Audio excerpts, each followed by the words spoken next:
அல்லாஹ் கேட்பான், எதை கேட்கிறார்கள் என்னிடத்தில்? மலக்குகள் சொல்வார்கள், யா அல்லாஹ் சொர்க்கத்தை கேட்கிறார்கள், யா அல்லாஹ் சொர்க்கத்திற்காக அழைக்கிறார்கள், யா அல்லாஹ் உன்னை. அல்லாஹ் சொல்லுவான், சொர்க்கத்தை அவர்கள் பார்த்ததுண்டா? அந்த மலக்குகள் சொல்வார்கள், யா அல்லாஹ் இவர்கள் சொர்க்கத்தை பார்த்ததில்லை. அல்லாஹ் சொல்லுவான், இவர்கள் சொர்க்கத்தை பார்த்தால் யா அல்லாஹ் இன்னும் ஆசை கொள்வார்கள், இன்னும் அதை நோக்கி வருவதற்குரிய செயல்பாடுகளை செய்வார்கள். அல்லாஹ் கேட்பான், எதிலிருந்து பாதுகாப்பை தேடுகிறார்கள்?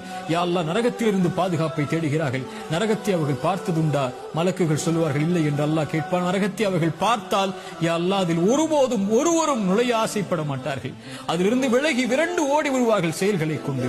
அல்லாஹ் சொல்லுவான், மலக்குகளே, அல்லாஹ்வை பார்க்கவில்லை, சொர்க்கத்தை பார்க்கவில்லை, நரகத்தை பார்க்கவில்லை, என் மீது என்னை நினைவு கூறக்கூடிய இந்த சபைக்கு நான் உங்களை சாட்சியாக வைத்து சொல்கிறேன், அன்னி கது கஃபர்து லஹும், அவர்கள் எல்லோர்களையும் நான் மன்னிக்கிறேன் என்று. அல்லாஹு அக்பர்.